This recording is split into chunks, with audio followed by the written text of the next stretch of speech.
Comienza entonces Trucos Financieros en COMEX para Pymes, a cargo de Nicolás Botbol. Bueno, muchas gracias. Gracias a los organizadores por este espacio aquí. Gracias a ustedes por estar acá último día. Voy a contar algunos trucos. Antes del truco, digamos, un poco de envidio, digamos, a contarles un poco de macro y alguna pequeña introducción a algunas cosas macro.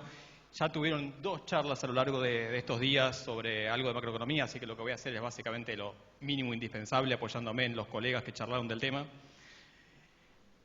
Antes de eso, quería contarles 2 segundos qué es lo que hacemos en la consultora. Somos una consultora. Tenemos esencialmente 2 patas de negocio, en la cual en una hacemos lo que se llama Wealth Management, que sería gestión patrimonial. Gestión patrimonial, nuestros amigos del UBS, del UBS, del Banco Suizo, contaron lo que significaba hacer gestión patrimonial, así que por suerte me adelantaron buena parte del trabajo. Básicamente hacemos eso, asesoramos a familias en su administración patrimonial, eventualmente colocación de fondos, planificación de retiros, herencia, filantropía, estructuración patrimonial, sociedades, mejor estructura jurídica, dónde, en qué plaza. En la otra pata, que suele tener bastante cross-sell una con la otra, básicamente muchas veces la familia esa es una familia empresaria, tiene su empresa. Lo que hacemos es asesoramos a las empresas y a las empresas típicamente las asesoramos en que puedan protegerse de las cosas típicas de la macroeconomía del país en el que toca. Básicamente volatilidad, tipo de cambio, inflación, dificultades en, por ejemplo, poder girar o pagar al exterior. Hay momentos en que fue más difícil que otros, ustedes lo saben perfectamente. Algunas cosas como evaluaciones para procesos de fusión y adquisiciones de empresas. Está últimamente reactivándose un poco la compra de empresas argentinas con fondos capitales de afuera. Acompaña también a los ciclos de la macro un poco eso. Esas son estas 2 áreas. Me concentro un poco en la segunda y les quiero contar algunos trucos justamente de cosas que hacemos con las pymes para poder a veces acomodarnos a las distintas restricciones que el contexto nos impone. Nosotros, como decía acá, la parte de esta tenemos oficina en Buenos Aires, estamos en Puerto Madero, en Buenos Aires, y después tenemos un partner con el que trabajamos, con oficinas en Miami, Nueva York, y con oficinas en Dubái. Vénganse a Buenos Aires a visitarnos, queda un poco más cerca. Bien, voy puntualmente al área de finanzas corporativas. Solo a modo de mirar un poco la historia, vieja historia, esas 2 curvitas que están viendo ahí son, por un lado, la que está acá abajo o la que está acá arriba es la brecha. La brecha es diferencia de tipo de cambio oficial y tipo de cambio el que les guste, blue, contado con liqui, el que sea. Este es contado con liqui puntualmente. Este de acá abajo es cuánto costaba una canasta de bienes, un bien que costaba $1 en el 2005, y tomé 2005 porque es un año, digamos, en el cual la Argentina no estaba ni demasiado cara ni demasiado barata. ¿Y qué pasó con ese bien a lo largo de la historia? Y lo que es notorio es que cada vez que no hay brecha, Argentina se encarece. Cuando aparece la brecha, Argentina se pone muy barata en dólares, digamos, ¿no? El que viene con un billete de afuera claramente tiene un poder adquisitivo mucho más grande. Lo habrán visto, ¿no? O sea, plagado de extranjeros caminando por toda la ciudad de Argentina, Buenos Aires, acá imagino que habrá pasado lo mismo. Nosotros en Madero, encima, que es una zona súper turística, veíamos plagado de extranjeros. Y obviamente, cuando la brecha desaparece, ¡pumba!, se encarece. Periodo de Macri, ¿no? Vuelve la brecha, Argentina se barata. Y después desaparece la brecha, se achica la brecha, Argentina se encarece. ¿Por qué cuento esto? Y porque normalmente cuando Argentina se encarece es donde en general empieza a haber mucha sustitución de consumo local o de bienes locales por bienes de afuera. En vez de gastarme 2 lucas por semana para ir a veranear a la costa, me voy a Brasil, que es más barato. Claro, ese razonamiento en el 2023 no pasaba, ¿no? O en vez de comprarme una camisa en Argentina que la pago, no sé, 80 lucas, agarro y la pido por Amazon y me compro una camisa a 35, 40 dólares. Entonces, obviamente lo que pasa con eso es que cuando la brecha desaparece, esto obviamente también impulsa el comercio exterior. Por lo general, ¿no? Esta es un poco la foto del último tiempo, esta es la foto del gobierno de Milei, desde diciembre del 23, básicamente cómo empieza a encarecerse los bienes medidos en moneda dura. Y básicamente este es el razonamiento, ¿no? El que está acá a la derecha.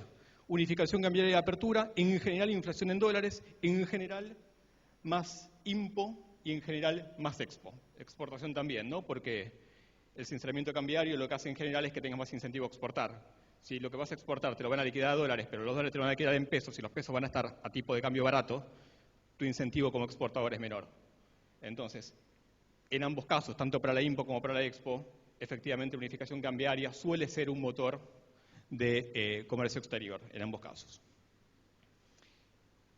Y el razonamiento de fondo de esto, de qué es lo que pasa, es ¿por qué pasa esto? Pasa porque la barrita que dice inflación es mucho más alta que la barrita que dice devaluación, ¿no? Entonces, si la inflación es más alta que la devaluación, es porque hubo inflación en dólares, o sea que los bienes se encarecieron medidos en dólares. Y ese es el fenómeno, básicamente. En el último tiempo, que hubo mucha más volatilidad cambiaria, hubo un poco más de devaluación que de inflación, y se ve acá, ¿no? Básicamente, esta decrece un poco. ¿Qué va a pasar? ¿Quién sabe? Yo digo que nosotros como consultores, nuestro laburo no es tener la bola de cristal. Afirmar tener la bola de cristal es poner un riesgo enorme al cliente, porque nadie la tiene ni la puede tener. Nuestro laburo es tratar de estar y de tener herramientas para casi cualquier caso.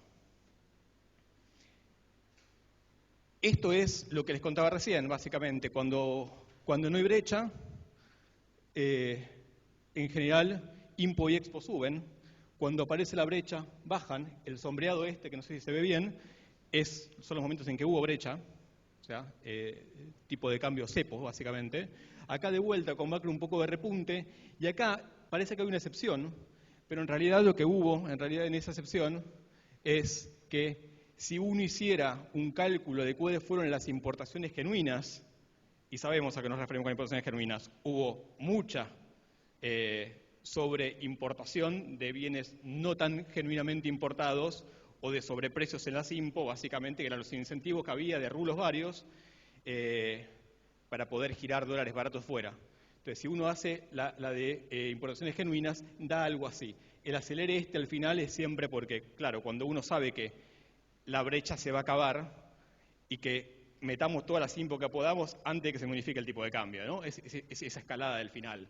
En condiciones normales debería pasar que sin brecha, sin cepos, debería aumentar el comercio exterior como figura ahí, con algunas proyecciones, digamos, a los años próximos, básicamente impulsadas por minería y oil and gas, posiblemente como posibles tractores futuros de más IMPO y más Expo. Parte de esas importaciones posiblemente sean no solamente bienes de consumo, sino bienes de capital. Bueno, el punto ese justamente, que es el de los bienes de capital, que sería básicamente que la empresa esa que va a crecer o que la empresa esa que va a traccionar quiere comprar una maquinaria o lo que fuere, hay que financiarla. Entonces, claro, es clarísimo que si las tasas de interés bajan, y acá me apoyo en varias cosas que ya contaron en la charla anterior, creo en la charla anterior de Martín de Research, él habló bastante de la tasa de interés. Es claro, la tasa de interés, cuando la tasa de interés baja, uno cómo quiere financiarse. Como ustedes como personas físicas, ustedes como empresarios o ustedes como asesores de empresas. Y lo más barato posible, idealmente en pesos y idealmente lo más largo posible. Bueno, cuando las tasas bajaban, obviamente eso hizo que el crédito privado aumente bastante. Esta barrita del final es el aumento del crédito privado, o sea, los bancos prestando. Pero la película del último tiempo fue justamente esto, ¿no? La gran volatilidad de tasas. Acá, digamos, de vuelta, Martín ya habló de esto, habló Janina también de esto ayer, que tiene que ver con varias cosas. Tiene que ver con que justamente la tasa pasó a ser endógena, como dijo Martín en su momento. Eso significa que la entidad regulatoria, el Banco Central, en vez de ser quien directamente dictamine la tasa, pasó a controlar la cantidad de dinero y que la tasa automáticamente se determine, y eso generó él lo dijo muy claramente, dijo, en general lo que eso sucede es que aumenta naturalmente la volatilidad, porque la regula el mercado, esa. Y bueno, pasa esto. El problema con esto es que cuando hay este nivel de volatilidad en las tasas, primero que hay enorme incertidumbre en a qué costo me financio. Cuando hay incertidumbre a qué costo me financio, significa que el que me va a prestar decide, típicamente, aumento la tasa por las dudas. No puedo darte crédito a tasa barata si quizás yo mañana me tengo que dar vuelta, cubrir ese faltante de liquidez y la tasa está en quizá 80. Entonces, por la duda encarezco el crédito. Si encarezco el crédito, ¿qué pasa? Bueno, en general se retrae un poco la actividad. Y la teoría económica dice que a tasa más alta, en general, eso, el agente, digamos, uno como persona, como empresario, bueno, prefiero colocar en pesos porque me remunera más. Pero cuando la tasa se va completamente al diablo, el problema que uno tiene ahí es que dice, espera, algo está pasando. Entonces, por las dudas, ¿qué hago? Yo me dolarizo. Entonces, empieza a romperse la lógica esa en la cual efectivamente a más tasa típicamente coloco en pesos y entonces también hago que no tenga presión cambiaria. Es verdad, o sea, típicamente cuanto más alta la tasa, absorbo liquidez, le bajo la presión cambiaria, pero cuando la tasa se dispara, empieza a entrar la situación más de pánico en las variables macro. Y eso se vio,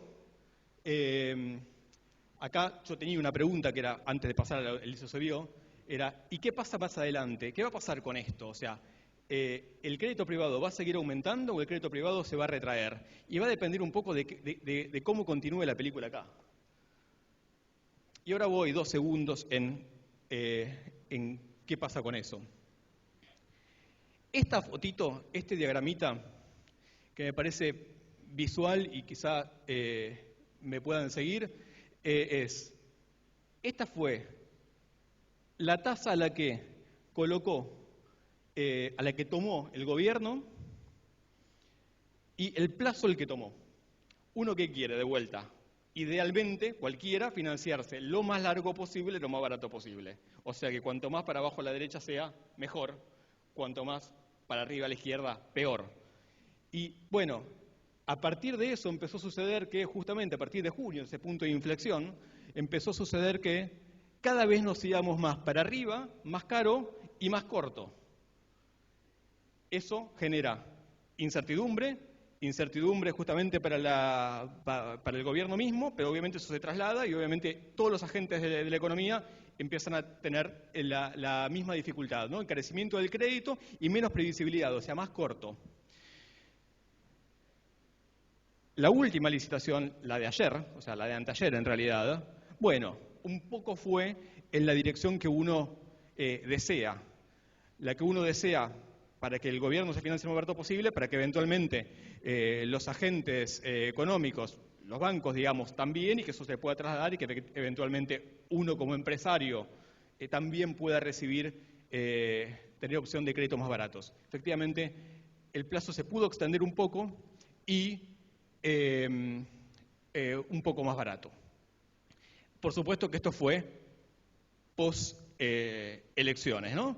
En el cual hubo claramente un quiebre entre las expectativas económicas. Entonces, de vuelta, como decía recién, si la tasa es más cara, hay menos crédito en general, se toma menos crédito porque obviamente no estoy dispuesto a pagar esos niveles.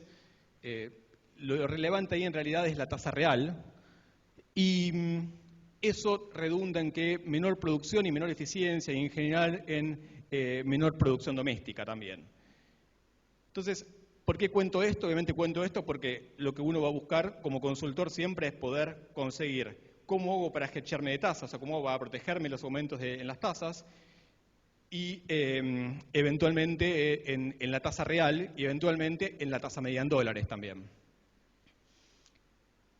Perdón. Este gráfico ya lo vieron 35 veces, creo, en estos días, pero esto básicamente es el tipo de cambio con las dos bandas, la banda superior y la banda inferior. La banda inferior no sé para qué está. Justamente el quiebre que se da a partir del momento en el cual empieza a haber reducción en las limitaciones cambiarias, ¿no? Y bueno, como decía recién, a partir de junio se da este fenómeno en el cual la tasa pasa a ser endógena y, contrario a lo que uno esperaría, el tipo de cambio empieza a escalar. Dice, tasa más alta y el tipo de cambio sube, qué raro. Y bueno, sí, claro, es incertidumbre básicamente lo que está pasando.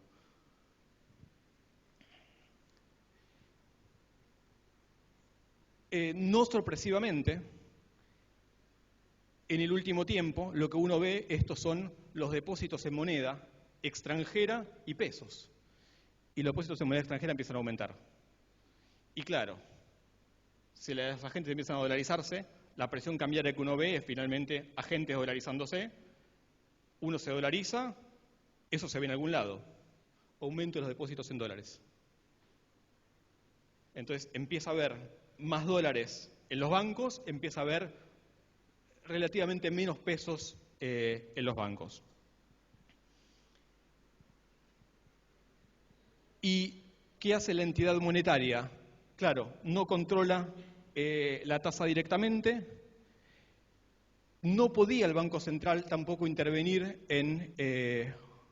sobre el tipo de cambio directamente, dado que quedó bien claro, dicho por el ministro, dicho por el presidente, que solo iba a intervenir cuando tocara la banda superior, solo ahí vendía, pero lo que sí podía vender era contratos de futuro. Contratos de futuro lo que nos permite básicamente es poder fijar tipo de cambio oficial a una fecha específica. Y bueno, entonces los contratos de futuros, el central lo que hace es, si tiene expectativa o quiere generar expectativa de que no va a haber devaluación, sale a vender contratos de futuro.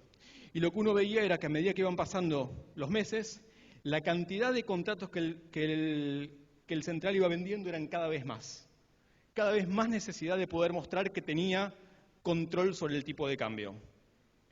Y esto es la curva de contratos de futuros a lo largo para los próximos meses, en donde lo que uno ve es que mismo, no sé, ya a partir de enero, por ejemplo, los contratos de futuro están por encima de la banda, o sea que evidentemente el mercado mismo no le cree que la banda se vaya a respetar. Ayer Janina hacía un comentario y preguntó, no sé si estaban, pero preguntó quiénes creen que la banda se va a respetar, quiénes creen que el tipo de cambio va a estar contenido, no pasándose el crawling del 1%, y bueno, había opiniones variadas, y la respuesta es, mirá, a ver, a partir de diciembre, enero, ya el mismo mercado, a los agentes económicos no le creen al gobierno que la banda se vaya a respetar. Y quizá nuestra respuesta es, mirá, no importa cuál es mi view personalmente sobre esto, y mi view aparte es dinámico, porque hoy puede ser una cosa y quizás hace 5 días será otra. Lo importante es que tengamos que tener herramientas y trucos para poder cubrirnos en cualquier caso, ¿no? Entonces, bueno, obviamente esto cambió radicalmente, el panorama cambió el domingo pasado, el 26, en el cual el gobierno logró empoderarse y lograr recuperar un poco la confianza, que se traduce eventualmente en confianza en la tasa, en los plazos, en el tipo de cambio, en una elección que, bueno, ya saben cómo salió, y eso logró permitir, bueno, bajar la tasa, controlar un poco más el tipo de cambio y eventualmente también bajar la tasa en dólares. La tasa en dólares es el riesgo país, básicamente. El riesgo país es el spread de dólar, o sea, cuánto de sobretasa paga Argentina por sobre lo que paga el gobierno americano. Dicho esto, uno diría, bueno, listo, ya está, ¿no? Fácil ahora. A partir de ahora, previsibilidad y a trabajar. Y sabemos cómo funciona esto. A ver, yo sé que ustedes tienen acá todos 20, 22, 23 años, pero quizá alguno se acuerda de hace 8 años, cuando la ola amarilla pintaba el país y Cambiemos gana con exactamente 8 puntos más, a justo igual que ahora. En las elecciones medio terminó. Y la verdad es que nadie sabe si la historia se repite, si la historia rima y cuán bien rima. Pero de vuelta, mi laburo no es tener la bola de cristal, es por las dudas veamos qué podemos hacer. Entonces, claramente, no sabemos si la historia se va a repetir. Lo que claramente recordamos es que diciembre del 17, el gobierno de Mauricio Macri intenta pasar una reforma previsional y recuerdan la foto, quizá la habrán visto en el diario, la de el famoso gordo del mortero, los 14 toneladas de piedra y no sé cuántas cosas más. El abril siguiente, tipo de cambio pasando de 17 pesos por dólar a 20, a 28, a 40. Entonces, yo no digo y no quiero que nada de esto se repita, por supuesto, pero lo que digo es sí tenemos que estar claramente cubiertos y con suficientes herramientas financieras porque, qué sé yo, Argentina es un país dinámico, sin ninguna duda. Entonces, bueno, por las dudas, trucos. ¿Qué hacemos con lo que tenemos y cómo estamos más o menos preparados para lo que eventualmente pueda llegar a venir? Quiero pagar Comex. Es fácil y un poco más fácil que hace un tiempo, sin embargo, sigue habiendo limitaciones. ¿Cómo pago? Bueno, hay un montón de otras herramientas para poder pagar. Quizá acá les presento algunas que son las menos típicas. La primera vía, por ejemplo, agente de garantía. ¿Por qué quisiera pagar ya Comex? Una importación, por ejemplo, quiero pagar. Y bueno, porque por las dudas. ¿Por qué? Porque hoy de repente tengo un tipo de cambio a precio que considero razonable. Si no sé si la banda se va a respetar o no se va a respetar, por las dudas pago.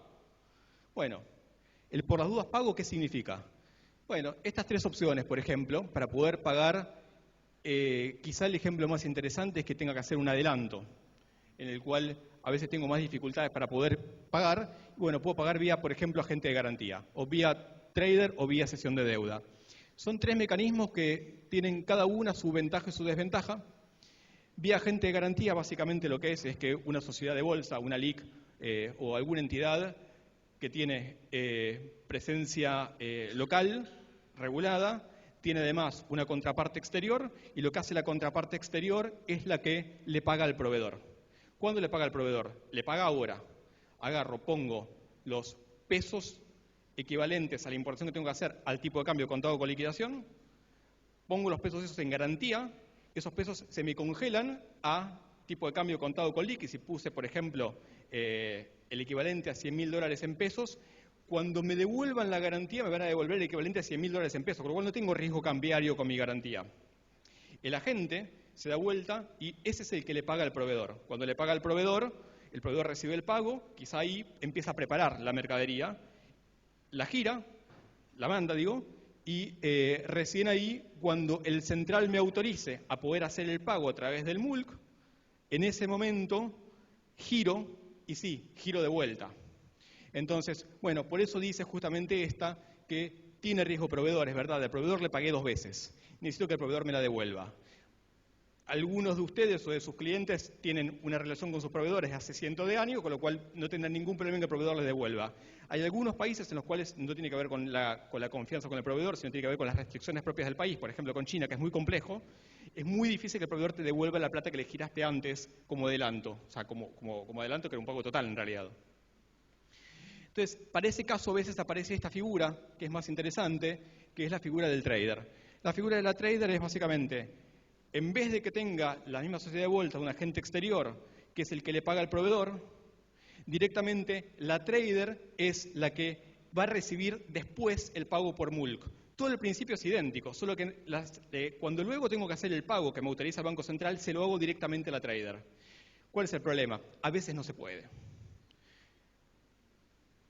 Finalmente, la otra es la cesión de deuda. La cesión de deuda es cuando uno hace una importación, tengo una obligación de pago al proveedor y lo que hago es esa obligación de pago básicamente se la cedo a un agente que es el que va a pagar por mí. Ventaja y desventaja de esa es muy simple, es automática, nunca implica tener que acceder al BCRA, a la autorización del pago del Banco Central, con lo cual directamente voy a salir contado con liqui. Yo no hago el contado con liqui, yo importador, claramente, pues si no estaría rompiendo el acceso al MULC, con lo cual yo no lo rompo. O sea, si eventualmente tengo que seguir importando, puedo seguir importando por MULC.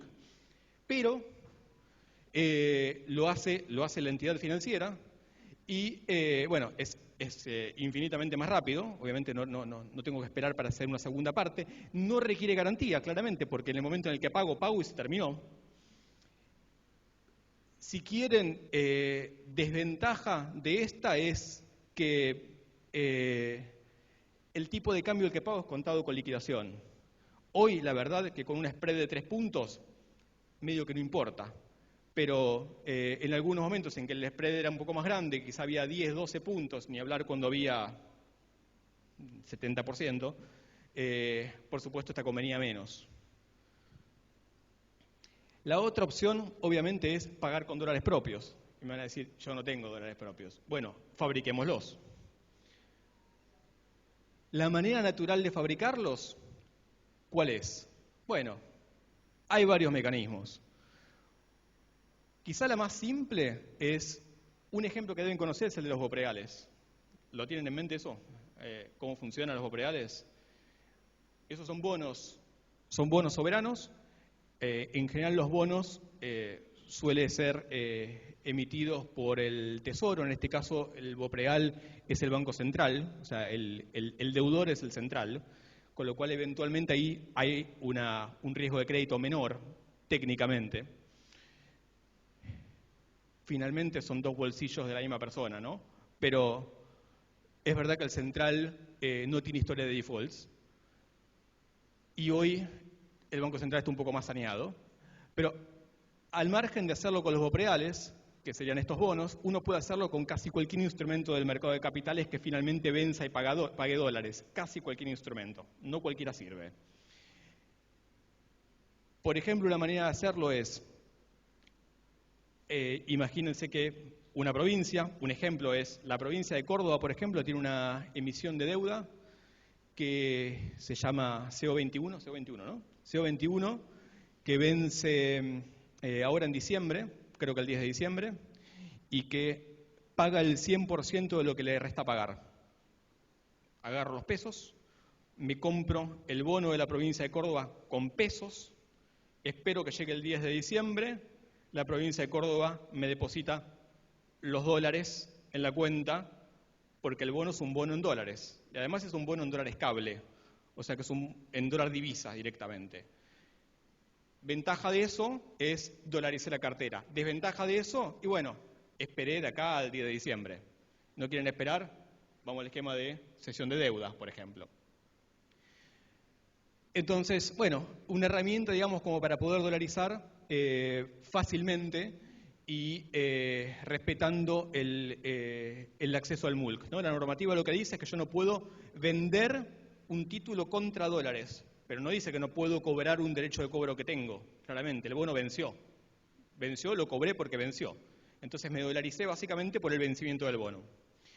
Eso mismo lo puedo hacer con, ahí dice ONs, ON significa obligación negociable, significa bono corporativo, ¿está bien? Dicho en criollo, son los bonos de las empresas. Lo puedo hacer con, por ejemplo, un bono de la empresa que les guste, no sé, las que tengan por bolsa, alguno de los bancos, YPF, la que sea que tenga deuda por bolsa cotizando. Hay una sutileza ahí, es que la legislación tiene que ser legislación argentina, para no romper la normativa.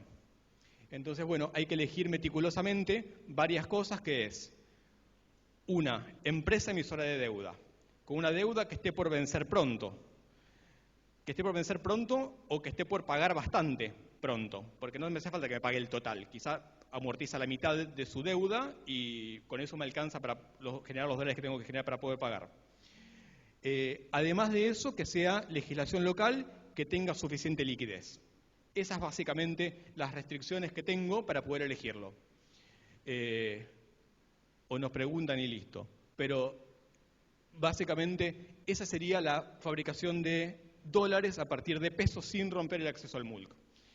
Hay otros trucos, hubo otros trucos en el medio. Cuento algún otro que se me viene en mente solo porque eventualmente podría volver a aparecer. En una época uno podía comprar con pesos, comprar un instrumento cualquiera, con eso suscribía un fondo en dólares y después pedía el rescate del fondo en dólares. Entonces entré con pesos, compré un título, suscribí un fondo y rescaté dólares. Eso ya no funciona más, ya no se puede, pero en general aparecen muchas de estas herramientas que nos permiten poder dolarizar posición sin romper el acceso al MULC. Me pongo siempre en el lugar de soy un importador que regularmente importo, que regularmente accedo al MULC y que hoy por algún motivo tengo que pagar o deuda preexistente o adelantar un pago a un proveedor o lo que fuere y tengo que dolarizarme. Por supuesto que uno puede querer dolarizarse por un montón de otras cosas. Por ejemplo, uno puede querer dolarizarse porque quiero distribuir dividendos en dólares. Entonces, y soy importador y creo que no puedo. Y la respuesta es sí, hace esto. Y adelantate dividendos en dólares. ¿Qué querés? ¿Comprarte una casa? Tenés que pagarla. ¿Te querés generar dividendos? Y no podés hacerlo, y no podés comprar dólares tampoco. Pero mi vendedor de casa me pide que tenga dólares. Bueno, esto, ¿no? No tiene que ser solamente para poder pagar una importación. Puede ser para cualquier herramienta de dolarización, para aquel que cree que no puede hacerlo, porque normalmente es alguien que accede al MULC regularmente por su necesidad, por su giro de negocios. Los trucos son trucos y sirven cada vez que sirva el truco, o sea, sin demasiada restricción. Después, eventualmente, uno puede conseguir varias otras herramientas que son básicamente dolarización a través de instrumentos dollar linked. Bueno, la dolarización dollar linked tiene una sutileza respecto de la anterior. La anterior, cuando me dolarizo atado al tipo de cambio o MEP o contado con liquidación. Y en esta me dolarizo a tipo de cambio oficial. Entonces, mientras que no hay brecha y bienvenida sea la que sea. Esta, por ejemplo, es útil cuando yo me metí en algún esquema en el cual, por ejemplo, fue o bien pago al exterior vía trader o vía agente de garantía, que yo sé que estoy esperando que el central me habilite para poder pagarle al proveedor. Como estoy esperando y tengo los pesos esperando ahí parqueados en la cuenta, ¿qué quiero hacer? Y cuando el central me habilite, quiero poder pagarle. ¿A qué tipo de cambio voy a pagarle? Al proveedor. Voy a salir a través del MULC. O sea que voy a salir a través del tipo de cambio oficial. ¿Cómo hago para protegerme y que yo tenga el mismo poder adquisitivo en dólares oficiales desde acá hasta el momento de pagar? Y dolarizate con algo que ajuste con la moneda correcta. Básicamente nuestro laburo en la finanza siempre es ¿en qué moneda tenés la obligación que tenés? Perfecto. Te cubro en esa moneda. Tus costos están atados a que hay inflación, me cubro atado a inflación. Están atados a que a tipo de cambio oficial, me cubro atado a tipo de cambio oficial. Bueno, esta sirve para eso, básicamente, a tipo de cambio oficial.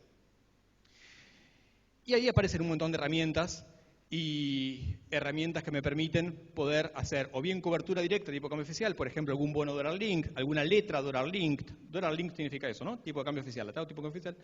O bien puedo usar alguna cobertura con ROFEX, que es mercado de futuros. El mercado de futuros también es futuro de dólar y ese futuro de dólar siempre es dólar oficial.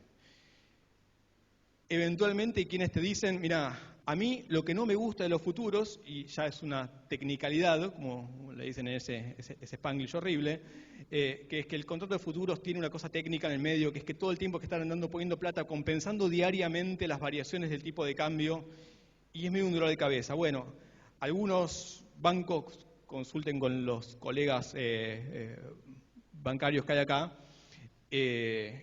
algunos bancos te ofrecen forward de moneda, es básicamente fijo tipo de cambio futuro, tipo de cambio oficial, futuro, pero no tengo compensación diaria para hacerlo. Algunas sociedades de bolsa también lo ofrecen, y entonces puedo directamente fijar el tipo de cambio futuro, y ventaja de eso es, no tengo el dolor de cabeza de la compensación diaria que los contratos de futuros por bolsa me implican.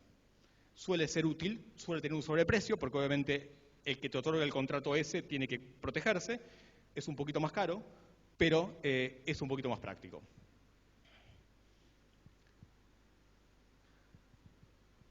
Tengo una más.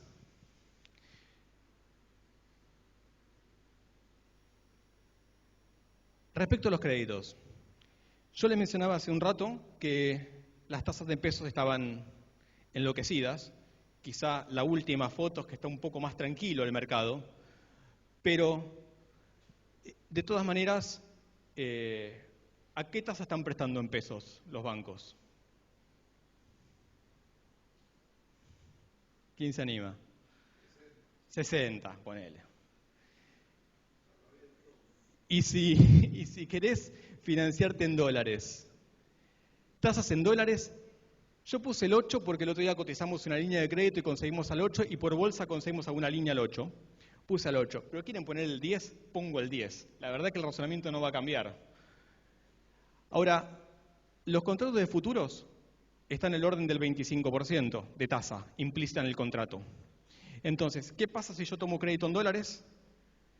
Es verdad, mi pasivo está ahora dolarizado, tengo que devolver dólares. Yo no quiero tener que deber dólares. ¿Por qué? Porque tengo incertidumbre cambiaria, porque no prefiero deber pesos. Ok, compro futuro de dólar, que me cuesta 25% más en pesos. Pero entonces armé un sintético, que básicamente lo que es que me terminé endeudando, porque lo que voy a devolver al final van a ser pesos finalmente, porque el contrato de futuro me permite cambiar la naturaleza de la moneda.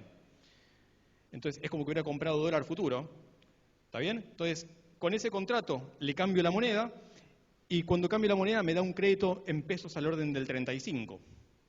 Bueno, las herramientas estas nos permiten. ¿Cuál es el problema de esto? Hay una letra chica de esto, claramente, que es que los contratos futuros no son más de un año de duración. Entonces, puedo hacerlo, pero no puedo hacerlo por más de un año. Bueno, pero haber logrado cambiar y financiándome a un año al orden del 35 de tasa es bastante más interesante que los 60, 70 que puede ser la línea de crédito en pesos directa, digamos, ¿no? Al banco no le saco ningún negocio, simplemente le cambio, en vez de prestarme en pesos, préstame en dólares, digo, ¿no? Para que los del banco no me salten acá la yugular. Bien, herramientas. Esa, por ejemplo. Otras herramientas para poder, hasta acá lo que les conté es un truco para poder financiarse en pesos un poco más barato, usando las herramientas de siempre, pero un poquito más sofisticado, ¿no? Los contratos de futuro. La segunda, un poco más high-tech, pero es, en la empresa, ¿qué hago? Quiero financiarme. Entonces, emito un instrumento de deuda en la empresa, como si fuera el Estado que emite bonos, como si fuera una empresa grande que emite bonos, puedo emitir un pagaré, por ejemplo. ¿Y quién me compra el pagaré? Bueno, acá hay varias opciones. O bien el pagaré, o en todo caso, eventualmente, una obligación negociable. Depende cómo sea la compañía, depende si vale la pena meterse en toda la estructuración de la ON. Cada vez hay más fáciles para hacerlas. No es tan complejo.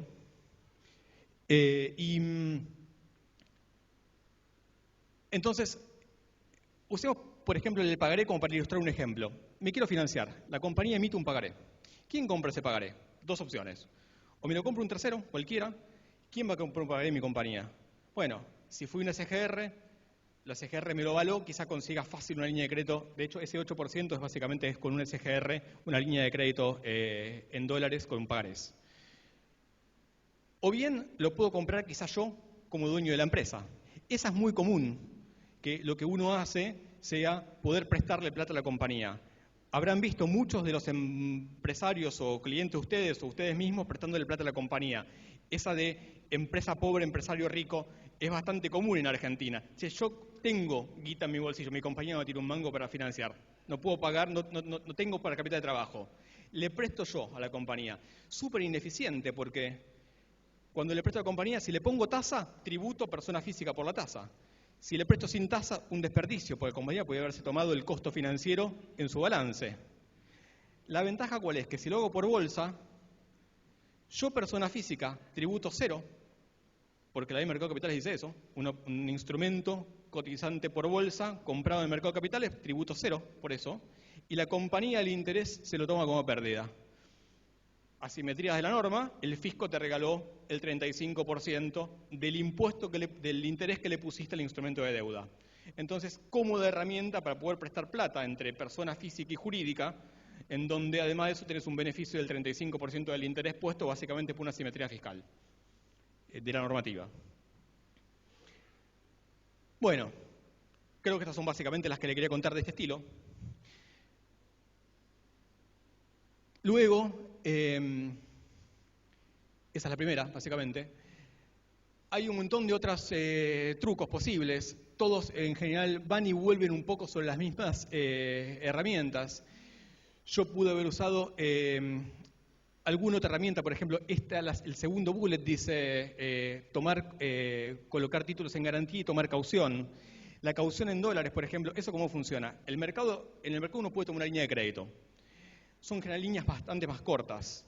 ¿Qué tengo que poner para tomar prestado en el mercado? En general garantías como líquidas. Entonces, supónganse que yo, persona física, tengo títulos, o que la compañía tiene títulos, que los está usando justamente porque compramos esos instrumentos dollar linked o que compramos lo que fuere para poder dolarizarnos. No quiero venderlos, los pongo de garantía y tomo un crédito corto, una caución bursátil en dólares. Ventaja de la caución es que la caución en dólares hoy está al orden del 1% anual de tasa. Entonces, es un financiamiento corto, pero súper barato para resolver algunos problemas. Ejemplo, tengo que yo, dueño de empresa, comprarme el departamento que quería. No quiero vender la posición. ¿Cómo financio esa posición rápido? Tomo caución en dólares y me lo distribuyo. A veces, cuando la brecha está grande, poder adelantarse pagos es cómodo porque tiene bastantes ventajas impositivas. El último ejemplo que tengo para contarles, ya no toca puntualmente COMEX, pero es una herramienta bastante común en el mercado de capitales, es usar los fondos comunes de inversión básicamente para poder evitarse el impuesto al débito y crédito. Estaba buscando cuál era la palabra más cómoda para decirlo, pero no la encontré. El proveedor nuestro, o sea, nuestro cliente nos paga a la empresa. ¿Qué le pido que me dé? No me transfieras, dame un e-check. Se lo endoso al fondo común, a la gente, a la sociedad de bolsa o al banco eventualmente, para que el e-check entre directo al fondo común de inversión. El fondo exento, no tributa impuesto al débito y crédito por la entrada.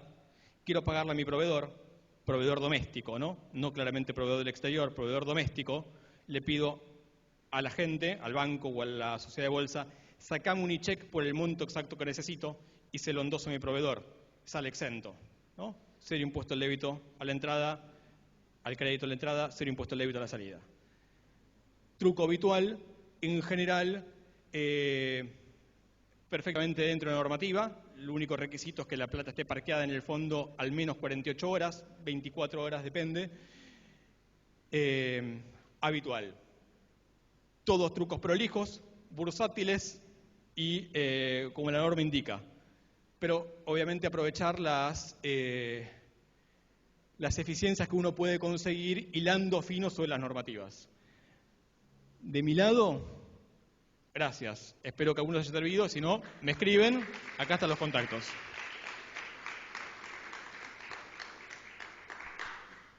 ...43 minutos. Estamos ok.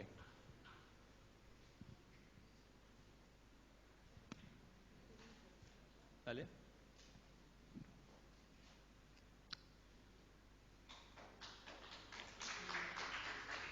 ¿Preguntas? ¿Nadie? Dale. Para pagar los anticipos de importaciones con el sistema, las 3 opciones que habías dado, ¿cuántos son los costos de este sistema versus los costos bancarios? ¿Costos? Sí, ¿cuánto cobra una financiera? Más o menos del orden del 4%, más o menos. En casi cualquier esquema de esos. O sea, tenés que girar $50.000, hay que prever 55 al cambio, a la tasa de cambio que estaba... 50.000 tenés que girar 52, digamos, ¿no? Eso. Perdón, sí. 52. Sí. Sí. Depende. Porque hoy hablabas de un valor de conversión del precio de contado con liquidación. Entonces, Claro. Hoy que te da casi lo mismo, donde la brecha está en el orden del 3%, que es medio indistinto, no te cambia. Sino depende qué esquema elijas, ese 4% se calcula o contado con liqui o tipo de cambio oficial.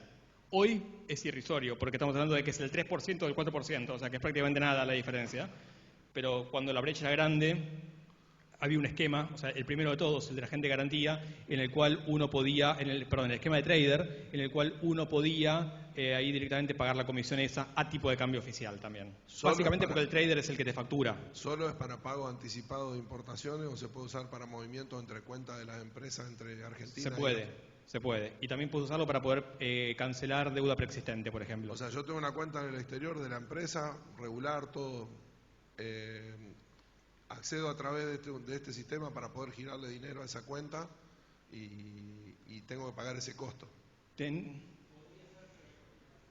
Sí. Yo utilizaría otro mecanismo, digamos. Por ejemplo, dolarizar a través de algún instrumento que te dolarice y te giras. Gracias. Bueno, muchas gracias, Nico. ¿Tenés alguno de esos instrumentos que te gusta más para pagar al exterior? A ver, estoy pasando con esto. Quiero pagar urgentemente, ¿no? Quiero pagar urgentemente. Lo que haría claramente es el esquema de cesión de deuda. Me permite dolarizarme al instante y hoy, que la brecha está en el orden del 3%, creo que es cómodo, práctico, ágil, no requiero autorización del central para nada, creo que es altamente conveniente. ¿Tenés margen para esperar? Me compro el bono de Córdoba, espero el vencimiento del bono de Córdoba y me genero los dólares cable. Voy al banco con el que vas a girar y le preguntas, si tengo MEPs en la cuenta, dólares MEP en la cuenta, ¿me girás al exterior sin romper el acceso al MULC? Si el banco te dice que sí, directamente eso. Si el banco te dice que no, como el bono Córdoba paga dólares cable, ya tengo dólar divisa, dólar exterior. El problema ¿cuál es ahí? Tenés que tener cuenta bancaria exterior, no importa. Nos pedís, te ayudamos a abrir una cuenta bancaria exterior y pagás directamente vos mismo desde tu cuenta bancaria exterior con los dólares cable que generaste a tu proveedor. Algunos o dos, depende de tu plazo. Ventaja en ese, te ahorraste el 4% de costo. Desventaja, esperaste un mes y 10 días. Muchas gracias. Le agradecemos a Nicolás Botbol, Trucos Financieros en COMEX para Pymes.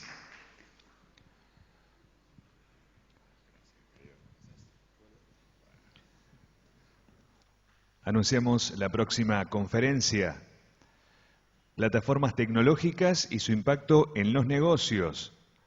CASESFE revoluciona la forma de hacer negocios con sus asociados.